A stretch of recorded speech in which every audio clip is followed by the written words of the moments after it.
جامعہ تعلیم الدین سیڈاگر YouTube channel کو subscribe کیجیے اور مزید اپڈیٹس پانے کے لیے گھنٹی کے بٹن کو دبائیں۔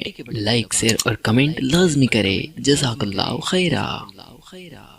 ابھی میرا جانا ہوا تھا ایک جلسے کے اندر، وہاں ہندوستان کے ایک بہت بڑے باپو اور سادھو ہے جو اس میں تشریف لائے تھے، جو قریباً 2000 اکھارا کے پریسیڈنٹ ہیں۔ ان کے وہاں اکھارا جو ہوا کرتا ہے ایک مندر قسم کا، ایک خاص قسم کا نام ہوا کرتا ہے، تو وہ 2000 اکھاروں کے پریسیڈنٹ ہیں، وہ بھی اس جلسے میں تشریف لائے تھے۔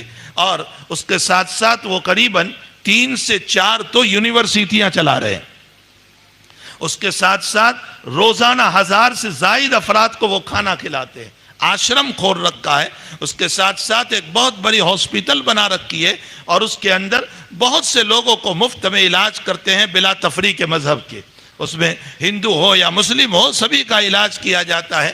وہ بھی اس جلسے میں تشریف لائے تھے۔ انہوں نے 15 منٹ کچھ گفتگو کی، کچھ بات کی، اور انہوں نے کہا کہ ہندوستان میں ہم یہ چاہتے ہیں کہ لوگ مل کر کے رہیں، محبت سے رہیں، آپس میں ایک دوسرے کے ساتھ پیار و محبت سے رہیں، اور جو ہے راشٹر دھرم اپنائیں۔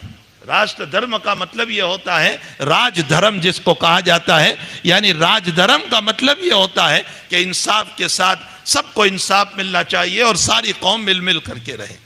ان کی بات کے بعد مجھے کچھ باتیں کرنا تھا۔ میں نے سیرت رسول صلی اللہ علیہ وسلم کو پیش کیا، اور میں نے کہا کہ آپ جتنے کام کر رہے ہیں وہ 1400 سال پہلے میرے نبی بتا گئے۔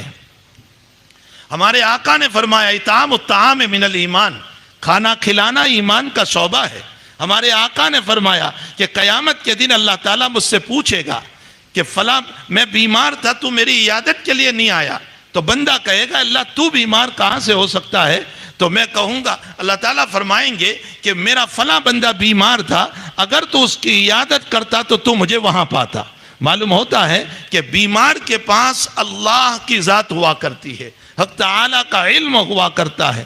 اور بھی اس طرح کی میں نے کچھ روایات پیش کی کہ جناب نبی کریم صلی اللہ علیہ وسلم نے 1400 سال پہلے ہمیں ان باتوں کی تعلیم دی ہے کہ لوگوں کو کھانا کھلاؤ، غریبوں کو کپڑا دو، بیواؤں کی مدد کرو، یتیموں کا تعاون کرو، گرے ہوئے کو اٹھاؤ، ننگوں کو کپڑا پہناؤ، بھوکوں کو کھانا کھلاؤ، پیاسوں کو پانی پلاؤ۔ تو ہمارے آقا صلی اللہ علیہ وسلم کی تعلیمات ہے، اور ہمارے آقا کی یہ تعلیم ساری دنیا میں ہے۔ جب جلسہ ختم ہوا اور وہ مجھ سے ملے تو انہوں نے یہ کہا کہ مجھے یہ پتہ ہی نہیں تھا کہ محمد کی یہ تعلیمات ہے۔ ہمیں اپنے آقا کی تعلیمات کو پیش کرنے کی ضرورت ہے۔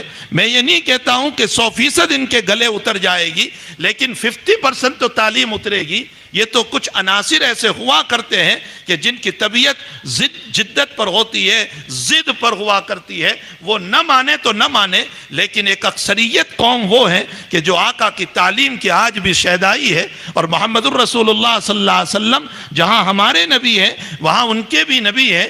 اتنا فرق ہے کہ ہم امت اجابت ہیں اور وہ امت دعوت ہے۔ امت اجابت کا معنی میں نے قبول کر لی دعوت کو، اور انہوں نے دعوت کو قبول نہیں کی ہے۔ باقی امت وہ بھی ہے، امت ہم بھی۔